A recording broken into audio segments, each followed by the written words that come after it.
Well, no longer quite the ugly duckling of the Mercedes line as I thought it was for a long time. Let's go see what's happening with the 2012 ML350 Blue Tech and check the tech.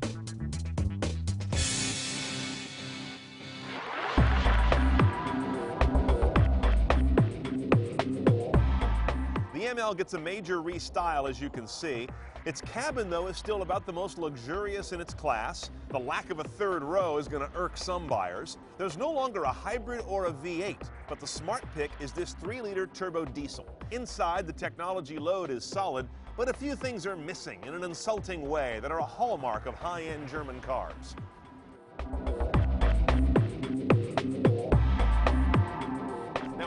Are going to have this color LCD, but you're not going to get navigation for free. That's an option we'll talk about in a minute. Good size screen, good dot pitch.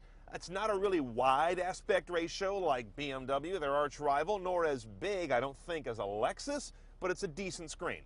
You see we have 3D building rendering here. There's also live traffic because you've got Sirius and traffic services in the same option package that brings you this GPS navigation. Now on the audio side, you've got AM, FM, HD radio, streaming Bluetooth, SD card slot, 10 gigabytes of hard drive space. What you don't get standard though is a backup camera. Everybody who buys this thing would appreciate that. Another gripe I've got about the rear view camera, if you have the radio turned off, which isn't all that unlikely, the backup camera doesn't work. Why doesn't that wake up the screen when I go into reverse, and then when I go back to drive, turn it back to black?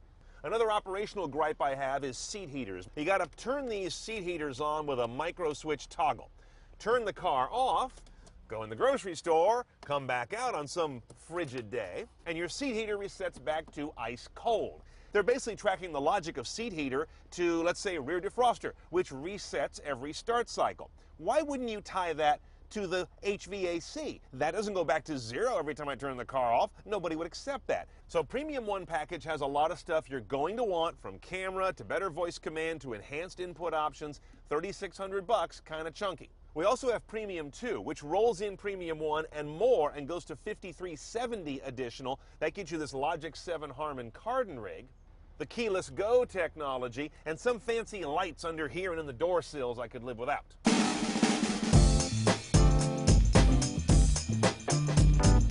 I think the diesel is the way to go on the current ML. It's a 3-liter turbo diesel V6, giving you 240 scrawny horsepower, but 455 big old foot-pounds of torque. That gets this 5,000-pound beast up to 60 in 7.3 seconds. That's quite a trick. But the MPG isn't stunning. It's 2027. That probably means 20 overall. It's a big vehicle, heavy as I mentioned. One choice only on the gearbox, 7-speed automatic through a dainty column shifter and then some incongruous sport pedals on the wheel. Now, by the way, this vehicle also uses urea injection down in the exhaust chain to clean up the diesel particulates. That means it has to be refilled occasionally with a fluid called AdBlue. I would add that myself because the dealer may charge you a lot more than you'd like to do it. You can find it on the aftermarket. Now, the reason I like this turbo diesel so much is because it has the kind of power this vehicle needs every day, which is grunt. Not a bunch of high RPM, floaty, peaking horsepower, but the real stuff that gets an SUV around the way you want it to. The ride is kind of rolly, jouncy, bouncy. There is a more firm, adaptive suspension option you can go for. At that point, I'm thinking you've piled on too many thousands in options because you got to put the tech in here, and that's going to come first, in my mind. Now, some driver assistance tech. We have in here for $850 a combination of passive blind spot notification and lane departure notification. If you drift across the lane, the wheel vibrates. If you have someone in your blind spot, you get a little icon that turns red. If you signal into them, it starts to beep at you as well.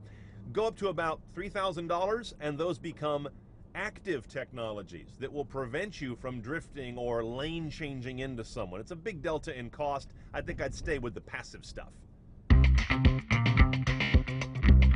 Okay, a 2012 ML350 with a diesel. That's called the Blue Tech model. It's going to run you about $51,300 delivered, and then you're going to go $5,000 to $8,000 more in big chunky packages to get this guy done up CNET style.